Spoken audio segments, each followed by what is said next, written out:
Eh bien, bonjour à tous, bienvenue. Je voudrais vraiment remercier Enovis qui nous accompagne pour ce moment. La particularité d'Enovis, c'est qu'ils sont à la fois dans les implants chirurgicaux et dans le matériel de kiné. Donc ça, c'est très important. Comme ça, on peut enfin travailler ensemble et avoir les mêmes partenaires. Et bien sûr, EBP, on ne présente plus. Pourquoi EBP en fait? Pourquoi ça a très vite matché, très bien matché entre EBP et nous? C'est qu'on a le même ADN. C'est-à-dire qu'on essaye, et c'est pas évident, d'avoir le moins de croyances possible. Et c'est pas évident. Vous allez voir, moi, ça m'arrivera ce matin de vous dire ça, je le crois. Ça, c'est une croyance. Je le fais, ça marche, et je crois que c'est comme ça. Et on essaye toujours de se dire, qu'est-ce qu'on peut faire pour que ça soit plus une croyance, mais que ça soit un fait. Tout en sachant qu'en science, les faits, ils évoluent. Hein, les faits d'aujourd'hui, ça sera pas ceux dans 30 ans, mais on essaie quand même d'être au plus près du réel en s'éloignant des croyances. EBP, vous savez, c'est leur raison d'être. C'est-à-dire que... Et moi, j'ai fait ça. Hein, j'ai fait des formations où le chirurgien avait la science infuse et les kinés disaient oui, oui, non, mais c'est le chirurgien qui a dit que... Et vous aviez très bien fait de réaliser, enfin, de créer cette agence avec cet état d'esprit, parce que je pense, tout à fait has-been de raisonner comme ça.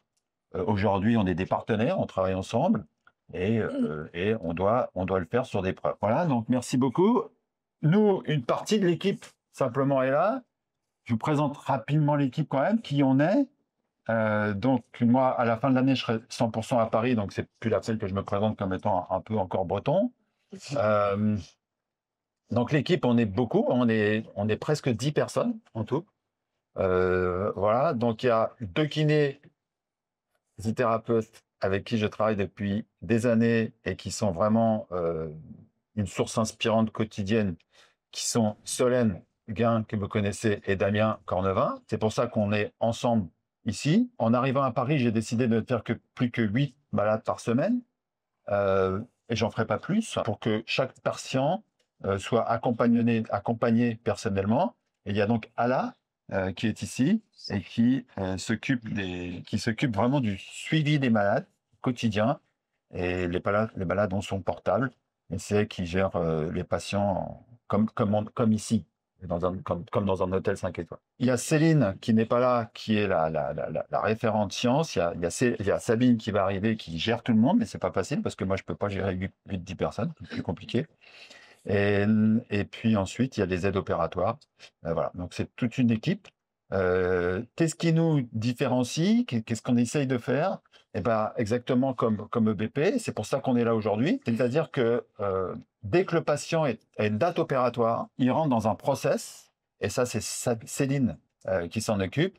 C'est-à-dire qu'il va rentrer dans la base de données, et dans cette base de données, on a maintenant près de 15 000 malades, et à chaque fois, c'est Céline qui va enclencher le process pour qu'il soit revu à 6 semaines, à 3 mois, à 6 mois, à 2 ans, à 5 ans, à 10 ans. Les tests qu'on fait, les machins, on va en parler ce matin, ils varient d'une année à l'autre, parce que des fois, on est sur telle ou telle étude et on va essayer de chercher telle chose, telle chose. Mais à chaque fois, on essaye de quantifier ce qu'on fait. Notre différence, c'est qu'effectivement, on modifie nos pratiques en fonction de nos résultats. Merci beaucoup Philippe pour l'intro et merci à toutes et à tous d'avoir répondu favorablement à cette invitation. Franchement, quand Philippe m'a proposé, il m'a dit « Flavio, j'ai une idée, il faudrait qu'on fasse un brunch, un truc. » Je dis « Mais c'est génial, on fait conférence plus brunch dans un bel hôtel. » Et voilà, je suis très très heureux de partager ça avec vous. Merci à toute l'équipe pour tout ce que vous faites. C'est assez exceptionnel de voir une team pluridisciplinaire comme ça qui publie. Je regardais ce matin 117 publications sur PubMed, donc c'est vraiment exceptionnel. Pour un chirurgien, en plus, c'est rare. Donc merci à tous d'être là, c'est très très chouette. On a la chance d'avoir aujourd'hui Guillaume Deville, le directeur pédagogique de l'agence, qui est là. On a aussi la chance d'avoir différentes personnes dans la team, Aurélie, Johara, Amandine évidemment, community manager et vidéaste. Et puis, bien entendu, cet événement ne pourrait être possible sans notre partenaire pour l'événement, Enovis, donc qui est leader mondial en orthopédie, en rééducation, qui part de la prévention, matériel chirurgical, matériel de rééducation, des marques que vous connaissez très bien, comme Chattanooga, Aircast et DonJoy. Donc merci à vous, ça ne serait pas possible sans vous. Je vous souhaite une très très belle conférence et puis surtout un très bon brunch. Merci à tous. On va essayer de faire un format simple, c'est-à-dire un petit quart d'heure sur la butée. J'ai fait ma thèse sur les butées. Je me suis toujours passionné pour cette opération. C'est ma première publication scientifique. J'ai mis presque 10 ans à écrire l'article. Vous voyez, j'étais besogneux à l'époque. Et donc, la butée, on va en parler. Alors, la butée, globalement, si vous faites une méta-analyse, ça donne des bons résultats, quasiment pas de récidive. Hein. On est aux alentours du 1% de récidive. Ça stabilise parfaitement les épaules. Quand vous êtes un peu plus fin, et c'est ça qu'on avait publié, il y a un peu d'appréhension persistante. Et là, on pourra un petit peu en parler après sur l'importance du travail proprioceptif, même après le 3e mois. Et puis, ce qu'il faut bien savoir, c'est ça qui est très très important, c'est pour ça que ça marche une butée, c'est que quand on fait des études biomécaniques, c'est presque 150% d'une épaule normale. C'est quand vous avez une butée, vous n'avez plus une épaule normale. Vous avez une super épaule sur le plan de la stabilité. C'est pour ça que ça passe le rugby, ça passe le judo, ça passe tout. Parce que c'est une épaule hyper performante sur le plan de la stabilité. Alors, on nous a demandé il y a à peu près 3 ans à l'American Academy d'aller faire ce qu'ils appellent les ICL, les trucs d'enseignement le matin, tôt. Et parce que nous, en tant que Français, on représente vraiment la butée dans le monde. Et j'étais allé avec un copain suisse et un copain lyonnais. Et donc, c'est à partir de là qu'on s'est dit, bah, faudrait peut-être qu'on republie un peu sur les butées, parce qu'il y a longtemps qu'on n'a pas publié sur les butées. C'est à la suite de cette ICL qui était à Chicago. Alors, on a fait 2 articles. Le premier, c'est celui-là, qui est très intéressant parce que parfois, c'est une question qu'on vous pose. Et donc, c'est pour ça que c'est une question à laquelle on voulait répondre. C'est, est-ce que je vais récupérer mes mobilités après une butée? Les gens me demandent ça. Est-ce que je vais pouvoir récupérer les handballeurs, les choses comme ça? Est-ce que je vais récupérer mes mobilités? Quelles vont être les suites? Est-ce que j'ai besoin d'être immobilisé ou pas? On a fait cette étude qui a été publiée cette année. Donc, vérifier qu'on récupérait bien les mobilités. Et puis, tant qu'à faire, on s'est dit on va faire 2 groupes pour regarder si ça vaut le coup de les immobiliser ou pas post-opératoire. Donc, l'hypothèse, c'est qu'on pensait qu'il y avait une récupération complète à 6 mois. Mais tant qu'on ne l'a pas montré, on n'est pas complètement sûr. Et puis, l'hypothèse, c'est que c'était pas forcément utile de les immobiliser en post-opératoire. Donc, on a pris des butées à Rennes et à Genève, avec mon copain Lederman. On a fait 2 groupes, on les a randomisés et on a regardé tout ça. Surtout, on les a mis après dans un laboratoire avec des motion capture. Donc, pour avoir exactement, parce que c'est pas toujours facile de dire il y a tant, au moins c'est parfaitement reproductible et c'est une machine qui lit les mouvements. Et donc vous voyez qu'il n'y a pas de... Bien sûr, ça donne des très très bons résultats sur les instabilités et sur la douleur, mais ça on savait, c'était pas la question posée, mais on confirme que la butée c'est une opération qui marche bien, que par rapport au préopératoire, eh ben, on récupère toutes ces mobilités, il n'y a pas de problème. Par rapport au côté opposé, on récupère toutes ces mobilités complètes à 6 mois.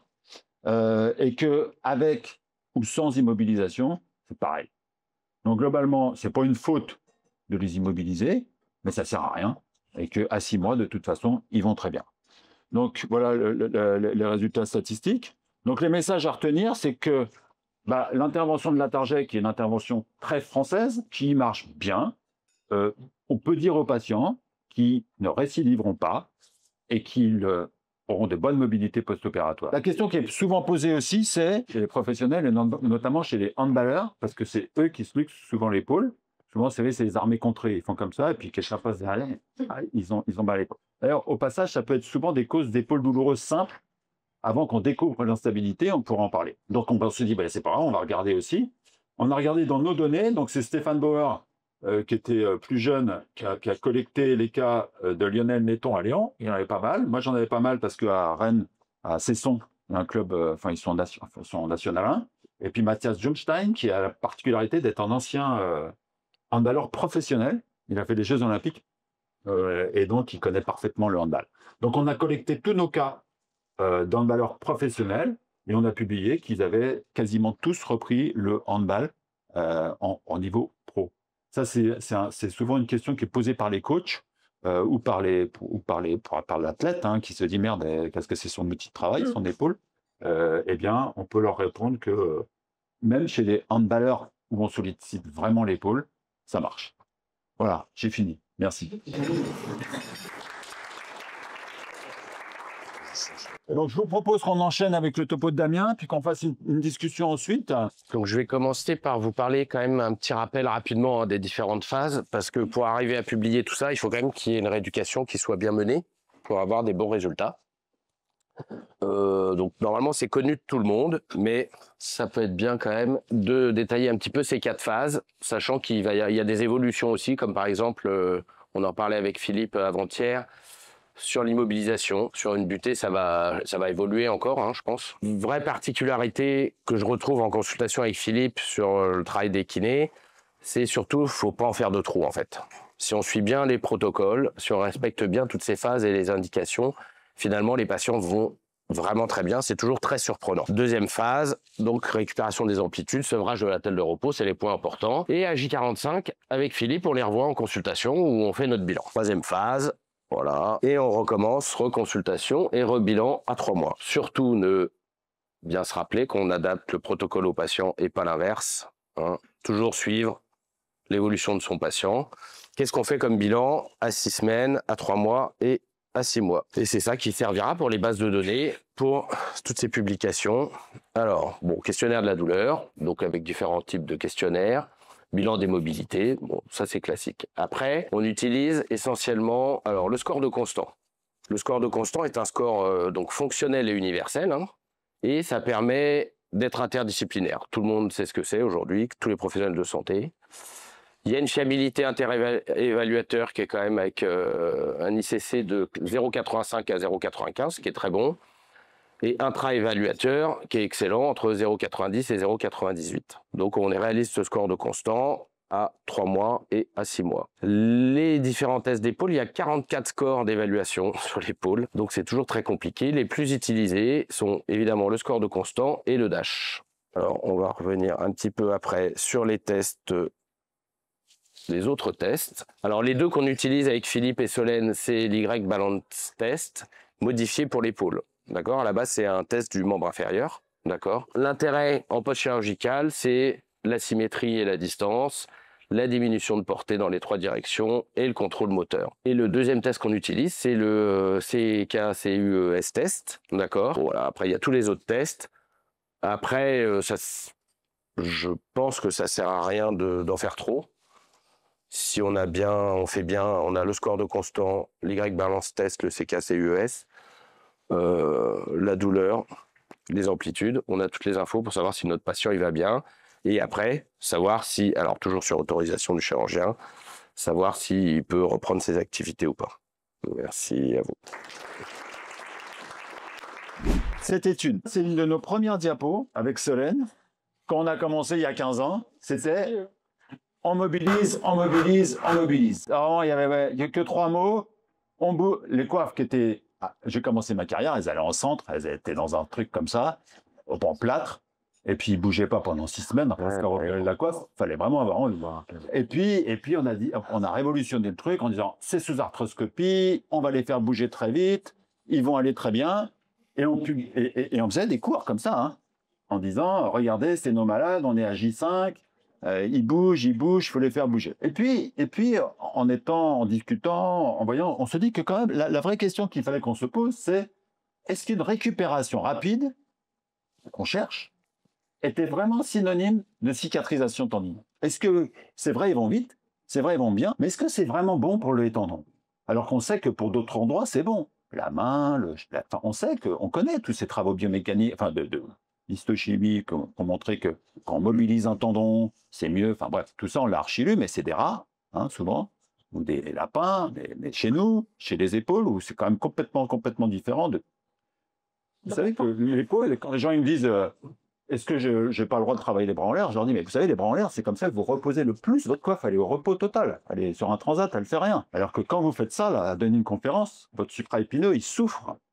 Donc c'est ça qu'il faut savoir. Hein. Donc on comprend. L'épaule, c'est un truc complètement à part. Et donc, on se base sur des données de scientifiques qui ne sont pas des données liées à l'épaule. Donc, la question, c'est est-ce que ça cicatrise? Donc, l'avantage d'avoir une base de données, c'est qu'on peut prendre d'un seul coup. Là, on a pris 1300 cas. Donc là, on commence à être sur des volumes importants. Et puis, on n'a vu qu'une centaine de cas de perdu de vue, ce qui n'est pas énorme. Et donc, on a pu analyser 1200 cas. quand je dis 1200 cas, c'est 1200 patients pareils. Même rupture, même supraépineux, non rétracté, pas de dégénérescence graisseuse. Même chirurgien, même technique chirurgicale et même rééducation. C'est une cohorte parfaitement homogène. Et là, qu'est-ce qu'on se rend compte? C'est que on est dans les clous, on n'est pas meilleur que les autres, pas plus mauvais, c'est presque une virgule chance sur 10 de dire au patient, je vais vous opérer, mais vous n'allez pas cicatriser. On va revenir après sur l'autre truc. Et qu'est-ce qu'on s'est rendu? Alors, donc, du coup, courbe en rouge, les patients non cicatrisés, courbe en bleu, les patients cicatrisés. Et est-ce qu'il y a une différence? Qu'est-ce qu'on retrouve entre les patients cicatrisés et pas cicatrisés? Eh bien, on se rend compte que les patients, ils ont plus mal, qui vont bien cicatriser, ils ont plus mal la journée. Et puis, surtout, on se rend compte que quand on regarde les mobilités, ben, si vous êtes très mobile à 6 semaines, vous êtes dans le groupe qui ne va pas cicatriser. En termes de flexion antérieure, en termes de rotation externe et en termes de rotation interne. C'est-à-dire, globalement, un patient qui va extrêmement bien, qui a pas mal du tout, qui va extrêmement bien à 6 semaines, et quand on regarde, on fait une road curve, où là on mélange tous les critères, et c'est des vraies bonnes statistiques, on se rend compte que ça corrèle tout à fait. Donc, si à 6 semaines post-opératoire, un patient est un tout petit peu raide, pas raide, tout petit peu raide, qu'il est douloureux la journée, qu'il plaint un petit peu, qu'il a mal, c'est plutôt une bonne nouvelle. Alors, on va rester dans la coiffe des rotateurs. Moi, je vais vous parler de la rééducation après suture de la coiffe des rotateurs. Donc, quels sont les objectifs de la rééducation? En fait, il faut trouver un équilibre entre protéger la cicatrisation de la suture tendineuse et récupérer la flexion de l'épaule. Toute la rééducation post-opératoire, ça va être vraiment cette balance entre les deux. Donc, pour protéger la cicatrisation tendineuse, eh bien, il faut respecter des délais de cicatrisation qui sont des délais biologiques. Même si le patient va très très bien à 6 semaines, au moment où on n'est pas capable de supporter, de soulever une charge, par exemple. Et donc, il faut vraiment attendre ces délais de cicatrisation biologique pour réaliser notre rééducation. Donc, il faut être très progressif dans la rééducation et notamment aussi progressif dans les contraintes que l'on va imposer au tendon. Ce qui est très important aussi, on l'a vu, il y a des patients des fois qui vont très très bien dans les premières semaines, voire même la première semaine. Il faut bien donner des consignes claires aux patients, surtout quant au port de charge et au travail physique. Et enfin, on parlera un petit peu de l'attelle, qui finalement pour nous maintenant une attelle de repos et de confort, une réelle immobilisation. Alors, quelle progression en rééducation? Donc, on peut s'appuyer, il y a les critères de suivi en rééducation de l'HAS, qui a présenté donc différentes grandes phases. Et il y a aussi surtout la Société américaine de l'épaule et du coude, qui a proposé donc un avis scientifique sur un consensus sur comment organiser les différentes phases post-opératoires. Ils se sont appuyés aussi sur des études EMG, qui sont des véritables guides à la progression des exercices en post-opératoire. Ils ont mesuré en fait la contraction maximale isométrique de la coiffe, des différents muscles de la coiffe, dans de nombreux exercices simples et classiques un petit peu de l'épaule. Et ensuite, dans leur consensus, ils ont remis un petit peu une progression par rapport aux contraintes qu'on peut imposer sur l'épaule. Donc, est-ce qu'il faut faire une rééducation précoce ou une rééducation décalée à 6 semaines? Donc, il y a également des revues systématiques de littérature qui ont permis de montrer que pour les ruptures petites et moyennes, il n'y avait pas de différence entre un groupe où on commençait précocement et un groupe où on commençait avec une rééducation décalée. Donc, il n'y a pas de risque pour la cicatrisation, en tout cas pour ces ruptures. C'est légèrement différent pour les ruptures plus larges. Et l'avantage, c'est d'avoir quand même une meilleure mobilité et fonction précoce, en faisant bien attention aux consignes qu'on va donner aussi aux patients pour leur vie quotidienne. Mais aussi, ça va permettre d'impliquer les patients dans sa rééducation et lutter contre des facteurs psychosociaux qui peuvent être défavorisants, comme la lutte contre la kinésiophobie. Philippe a publié aussi une attelle par rapport à l'immobilisation en post-opératoire. Il n'y a pas de différence entre être immobilisé et ne pas être immobilisé pour ce genre de rupture de la coiffe. Donc en fait, on pourrait laisser les patients sans immobilisation. Dans la réalité, on l'a fait un petit peu au départ. En fait, c'est pas très confortable pour le patient d'être sans immobilisation. Donc, on leur met une attelle d'abduction 3 semaines et ensuite une petite écharpe, mais qui mettent en fait que la nuit et quand ils font leurs activités. La plupart du temps dans leur journée, ils sont sans attelle pour manger, s'habiller, se laver dans leur canapé ou pour les premiers temps. Donc, bien retenir, c'est vraiment une attelle vraiment de confort un peu, pour soulager, relâcher un peu les côtes. Alors, quelles sont les grandes phases post-opératoires? On ne peut pas tout détailler. Il y a en gros 3 grandes phases post-opératoires. La dernière peut être séparée en 2 avec une phase de réathlétisation pour les patients plus jeunes ou plus de demandes fonctionnelles, que ce soit dans le sport ou dans le travail. hein. Donc la première partie, c'est vraiment de récupérer la mobilité passive en élévation. Ensuite, on travaille plutôt la récupération des rotations et l'élévation active. On commence bien les rotations après 6 semaines, hein, pour pas trop insister sur la récupération de la rotation passive avant 6 semaines, comme vous l'avez vu par rapport à l'autre étude. Et ensuite, la troisième phase, c'est vraiment retrouver les capacités musculaires et pour récupérer de la force, de la vitesse, de l'endurance au niveau de l'épaule. On met toujours des dates dans les protocoles, dans les phases, mais en fait, ça, c'est un peu approximatif. Il faut quand même qu'il y ait des critères de passage entre chaque phase, hein. Il faut bien avoir une épaule souple pour pouvoir ensuite travailler en actif, donc ça peut être un petit peu décalé. Les seules choses dont on vraiment fait attention, c'est les critères de cicatrisation, donc pas de résistance ajoutée sur les exercices d'activation musculaire avant 3 mois, pas de port de charge, pas d'activité intense. Donc la première phase post-opératoire, donc on va donner au patient des petits exercices d'automobilisation. Là, il est à J plus 2 heures de son opération. Hein, donc, vous voyez, le pendulaire, bon, je pense que c'est l'exercice le plus classique au monde pour l'épaule, mais c'est plutôt pour lutter un peu contre la kinésiophobie. Il montre au patient qu'il peut bouger un peu. Relâcher, on peut travailler les muscles de la scapula dès le départ, il n'y a pas de problème. Et on fait l'exercice d'automobilisation. Donc ça, au niveau des analyses EMG, ce sont des exercices où il y a moins de 15% de contraintes sur la coiffe, donc il n'y a aucun danger pour faire ces exercices. Et maintenant, on ne fait plus que de la mobilisation passive pour les patients, comme ça a pu être décrit pendant de nombreuses années, hein. Maintenant, on sait que pour améliorer la mobilité passive, il faut améliorer la mobilité passive des différentes articulations, la scapulo-thoracique, le rachis thoracique, la claviculaire quand il y a 5GS dessus, également la glénomérale, mais on va pouvoir utiliser aussi des exercices, notamment membres supérieurs soutenus.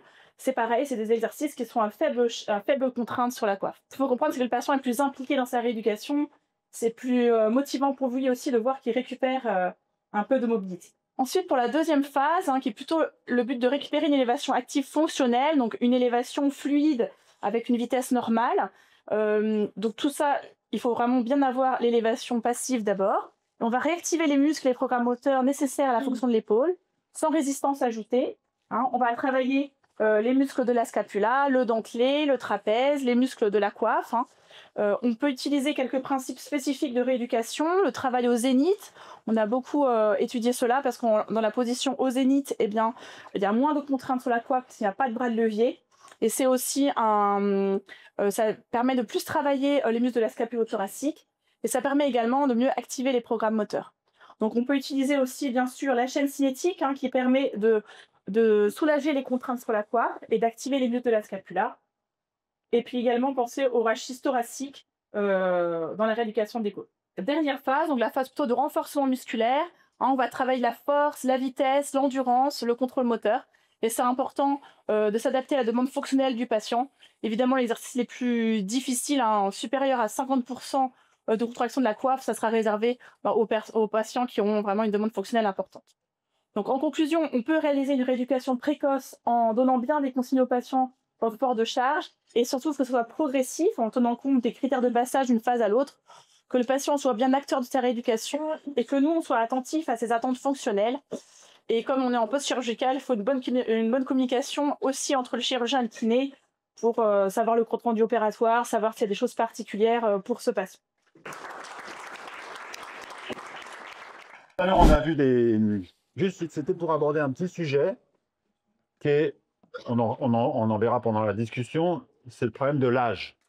L'âge et la coiffe. C'est un vrai sujet parce que souvent, très souvent, les gens, on leur découvre une rupture de coiffe et ce qui vient en premier, c'est à votre âge, pas de chirurgie. Donc, c'est probablement vrai. Mais il faut qu'on affine ça. On en parlera dans la discussion après, je vous dirai ce que j'en pense. Donc, l'article qu'on a fait là, c'est celui-là pour lequel on a eu le Okinawa, qui est celui qui récompense tous les ans à l'American Academy le papier de l'année. Donc ça, c'était l'année dernière. Et donc, l'objectif de ce papier, c'était de dire, OK, les patients qu'on opère de plus de 70 ans, qu'est-ce qu'ils deviennent? Comment ils sont, ceux-là? Parce que je vais vous dire pourquoi j'en opère qui ont plus de 70 ans. Et pour certaines personnes, me disaient, ah, ben, tu opères des coiffes de gens de plus de 70 ans. Et je veux dire, oui, j'opère des gens qui ont plus de 70 ans. Pourquoi? Parce que je pense que dire à un malade, je ne vous opérerai pas en fonction de votre âge, c'est la décision la plus stupide qu'on puisse prendre. On ne prend pas comme critère de décision l'état civil. On prend comme critère de décision le malade. Et le malade, pour moi, c'est vrai qu'il n'y a pas il faut commencer par un traitement médical. Bien sûr, c'est évident qu'il n'y a, pour moi, aucune indication à opérer un patient de plus de 70 ans. Encore une fois, on parle de patient rupture isolée du supraépineux, pas rétracté, douloureux, hein, pas des images. On va commencer par une infiltration et de la rééducation, voire même une deuxième infiltration et une deuxième séance de rééducation. La question se pose, c'est, j'ai 75 ans, j'ai eu 2 infiltrations, j'ai fait 30 séances de kiné, et on m'a dit, à votre âge, pas de chirurgie. Et là, moi je dis, non, non, il n'y a pas d'âge pour plus avoir mal. On ne vous laisserait pas une carie. On ne dirait pas, bah, c'est trop tard maintenant. La carie, c'est avant 50 ans. Hein. Maintenant, vous allez avoir mal aux dents. Non, mais c'est stupide que ça, pour moi. Donc, mais il faut le montrer quand même. Il faut le montrer et le démontrer surtout.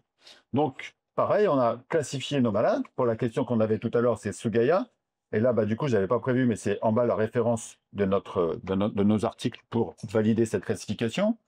Comme je vous ai dit, 1, 2, 3, ils sont cicatrisés. 4 et 5, ils ne sont pas cicatrisés.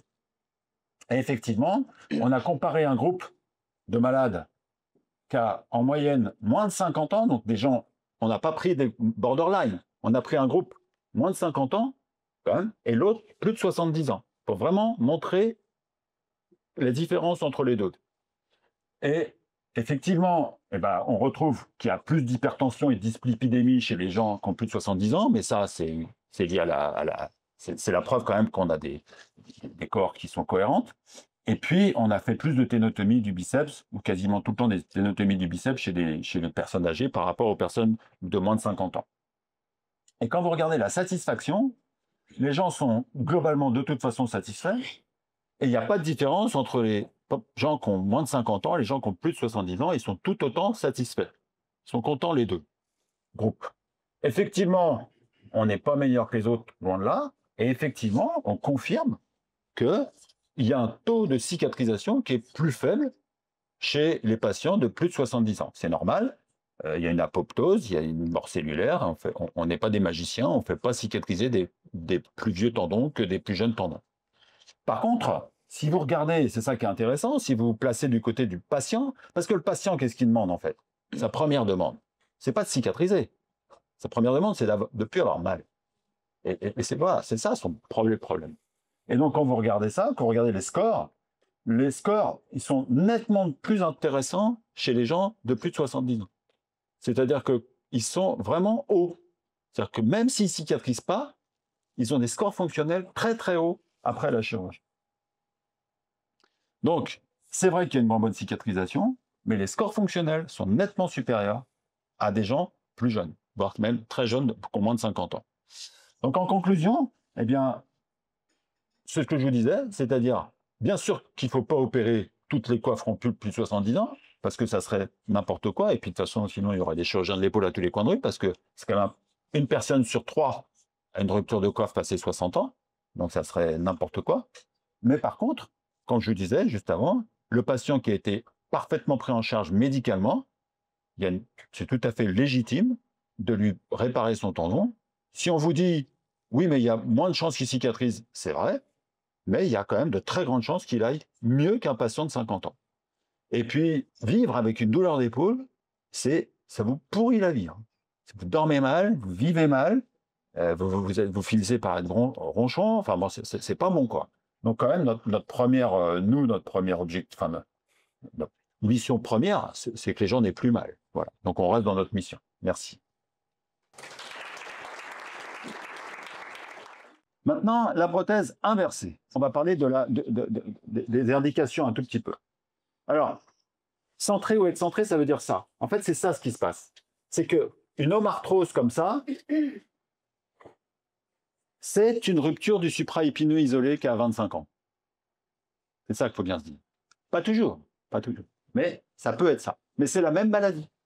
C'est le même chapitre. C'est le même livre. D'accord? C'est la même chose. Mais petit à petit, vous allez aller vers une omarthrose excentrée. Et ça, vous en voyez, ceux qui travaille avec les personnes âgées, vous pouvez avoir soit un gros kyste comme ça passe à travers la chromio-claviculaire, soit ça donne ces fameuses épaules séniles hémorragiques. Vous êtes appelé, et chez une personne âgée, l'épaule a doublé ou triplé de volume, et les gens ont horriblement mal, parce qu'à la fin, je reviens sur la diapo d'avant, ça devient une ostéonécrose. Ça finit comme ça. Et ça fait mal, vraiment mal. Et c'est celle-là, chez les personnes âgées, où je crois qu'il faut, quel que soit leur âge, les opérer. Parce que moi, j'ai des exemples, on pourra parler après, j'ai des gens qui me disent, moi, je préfère mourir. Ma famille m'a dit, ma famille m'a dit, ne me faites pas opérer à 95 ans, ou je ne sais pas quel âge, vous ne faites pas opérer, c'est risqué, blablabla. Et la dame a dit, moi, je m'en fous, je vous signe tous les papiers, mais je ne veux pas vivre comme ça. C'est horrible, ça fait très, très, très, très mal quand on arrive au stade 5. Et l'autre partie où on met des prothèses, on ne peut pas mettre une anatomique, c'est qu'on a des problèmes osseux. La coiffe est bonne, tout est bon, mais j'ai une telle perte de substance osseuse que ma prothèse anatomique ne va pas marcher. Donc vous voyez, c'est pour ça qu'on a plus de prothèses inversées qu'anatomiques. Et en plus, on peut aussi les mettre, on va voir après, quand il n'y a plus de coiffe, alors qu'il n'y a pas d'arthrose. Donc c'est pour ça qu'on a de plus en plus d'indications, en fait, des inversés. On va au-delà de l'arthrose. C'est pour ça que vous voyez de plus en plus d'inversés. Alors, l'inversé, on ne va pas en parler aujourd'hui, mais globalement, c'est une invention française de Paul Gramont. Et l'idée, c'était de redistaliser et de remédialiser l'humérus. On va en parler après si on a le temps. C'est probablement faux, mais je vous expliquerai plus tard. Donc, ici, c'est la première version qu'a fait Paul Gramont en 91 et où, effectivement, il a développé cette prothèse. Aux États-Unis, il ne voulait pas en entendre parler. J'ai eu la chance, moi, d'être la deuxième génération des chirurgiens de l'épaule en France, tout de suite après eux. Et très, très tôt, on a pris beaucoup d'avance en France. Les chirurgiens français ont pris beaucoup d'avance parce qu'on s'est très, très tôt intéressé à cette prothèse inversée dont personne ne voulait entendre parler dans le monde, qui est maintenant le standard parce que dans le monde entier, 80% des prothèses d'épaule sont des prothèses inversées. Aujourd'hui, ça a énormément progressé.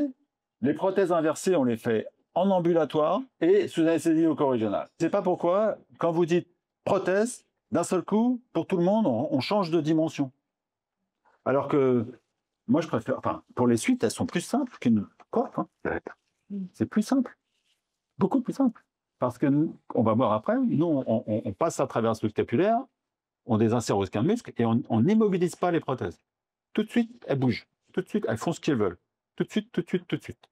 Donc, c'est pas pour le patient qui est âgé, plutôt que la telle, le machin, le bidule, d'un point de vue confort de vie, c'est beaucoup mieux de se faire mettre une prothèse. Alors, on a étudié nos prothèses, hein, à peu près 1000 cas, on a rapporté nos résultats, et donc globalement, les prothèses, ça marche bien.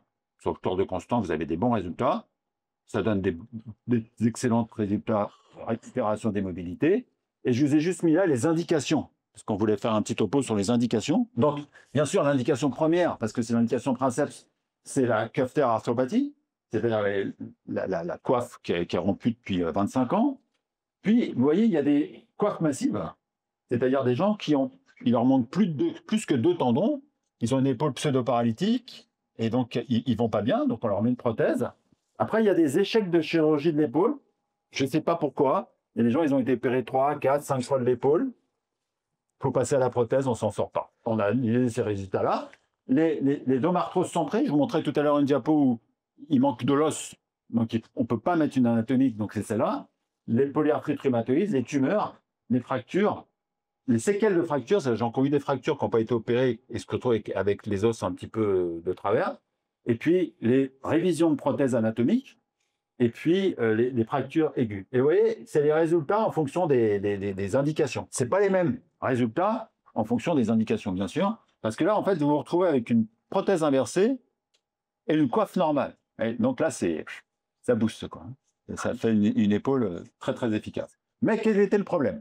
Le problème, c'est qu'on s'est rendu compte qu'avec le temps, ils vont de moins en moins bien. Avec le temps, ils allaient de moins en moins bien. Donc, on s'est rendu compte que même pour ces 3 indications qui étaient les meilleures indications, avec quand même 94% de bons résultats à 10 ans, ça c'est des bons chiffres, on voit qu'à un moment donné, quand même, la courbe décroche un petit peu au bout de 10 ans, et la courbe, elle décroche franchement au bout de 15 ans. Quand on regarde ceux qui ont plus de 10 ans, ça décroche encore un peu plus. Pourquoi? Parce qu'on voyait apparaître sur la radio, vous avez déjà entendu parler de ça, d'une encoche. C'est-à-dire que lié à cette médialisation et cette distalisation de l'humérus, l'épaule, elle ne fonctionne pas. La géométrie de l'épaule fait que ça mangeait un peu d'os avec le temps, là, et qu'au bout de 10 ans, entre 10 et 15 ans, la veine se décèle et elles vont dans l'IA.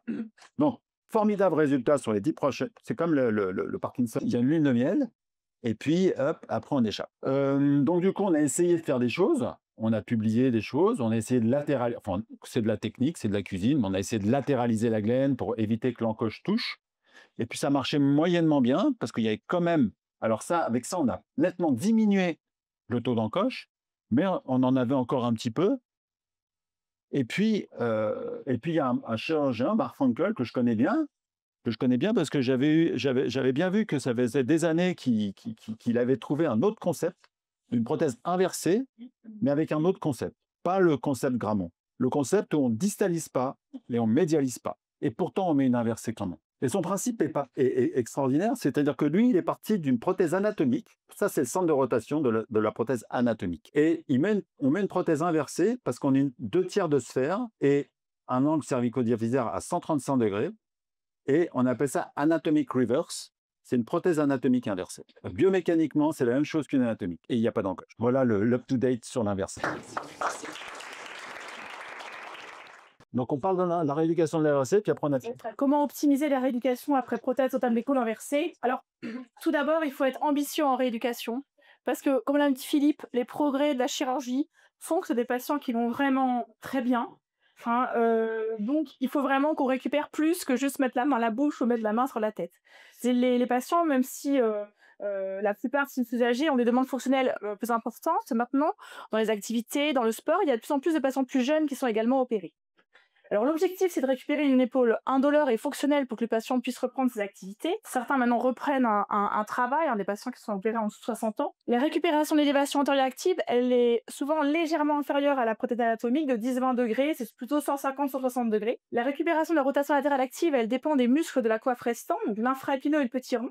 On voit que avec la nouvelle prothèse que Philippe, qu'on a vraiment aussi une très nette meilleure rotation latérale active. Et la rotation médiale active, donc on a publié également sur la récupération de cette rotation médiale, je pense qu'on n'aura pas le temps aujourd'hui d'en parler, mais donc on a publié pour montrer pourquoi il y avait certains patients qui récupéraient plus que d'autres au niveau de la rotation médiale, puisqu'il y a bien des liens statistiques avec différents éléments. Les caractéristiques biomécaniques de la prothèse totale inversée sont importantes à prendre en compte en rééducation.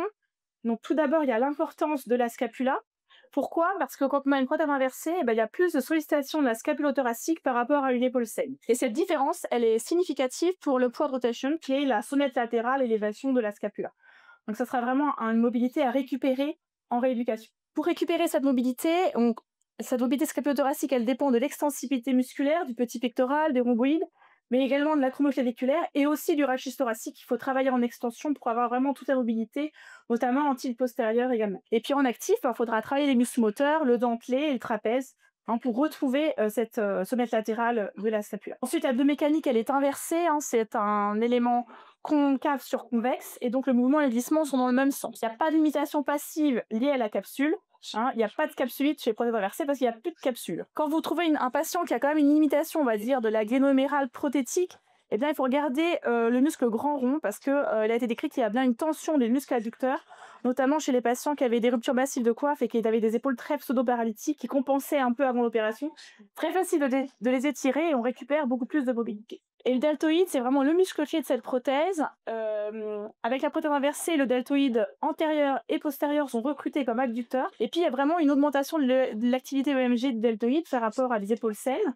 Donc ça, c'est important. C'est vraiment un véritable training pour le deltoïde pour retrouver une bonne élévation active. Alors, quelle rééducation? Donc, quand on regarde dans la littérature, il n'y a pas vraiment de consensus. Il faut qu'on continue à faire des études et des études randomisées pour mieux cadrer un petit peu la rééducation post-opératoire. Il n'y a pas du tout de danger de faire de la rééducation précoce par rapport à une rééducation décalée. Il n'y a pas trop de différence. Nous, on est pour la rééducation précoce Alors la dame, je l'ai filmée cette semaine, elle est à 24 heures de son opération, c'est le lendemain. Déjà, quand on voit comme ça, on se dit que la rééducation, ça va pas être trop difficile. Hein, donc, le fait de commencer la rééducation précocement et de faire des exercices aussi à la maison, en plus du kiné, eh bien, ça rend le patient acteur de sa rééducation. Et comme le disait Philippe, pas de restriction dans la vie quotidienne. De toute façon, on peut manger, s'habiller, faire leurs petites activités sans restriction et pas d'attelle. Rejoue une écharpe le premier jour et parfait fort stable pour qu'ils puissent vraiment l'enlever. On leur met vraiment pas du tout d'attelle. Et du coup, ils s'en resservent, c'est beaucoup plus confortable pour eux. Donc, il y a vraiment moins de kinésiophobie, moins de handicap aussi dans la vie quotidienne au départ, où des fois, ça peut être un peu difficile pour eux. Alors, on finit sur les 3 grandes phases de la rééducation. Donc, c'est pareil, c'est des dates un peu approximatives. Là, c'est vraiment d'abord travailler la mobilité, hein, la souplesse d'abord, comme avant de faire du travail actif, parce que sinon, s'il y a trop de raideur, le patient va vraiment compenser. Ensuite, tout ce qui est contrôle moteur, le recrutement musculaire, la chaîne cinétique. Et enfin, le renforcement musculaire, la force, la vitesse, l'endurance, en faisant plus, évidemment, de renforcement musculaire plus important chez les patients plus jeunes. Sans oublier la sphère psychosociale et notamment la kinésiophobie chez certains patients.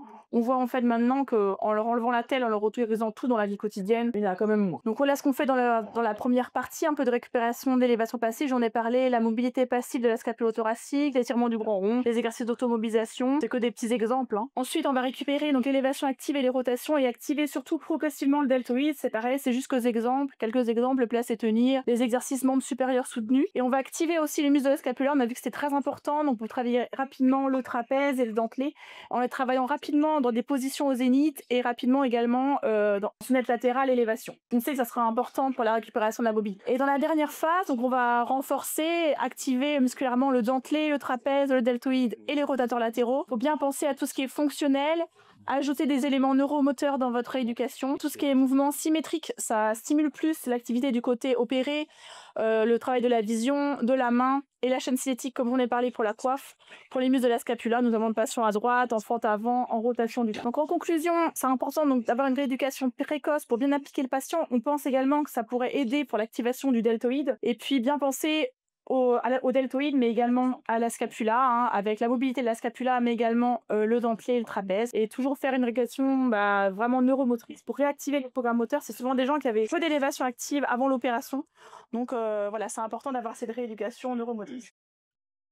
Merci à vous encore, Philippe, Solène, Damien. On va remercier Novice encore, qui aujourd'hui passe cette soirée. On va pouvoir passer au brunch, les amis.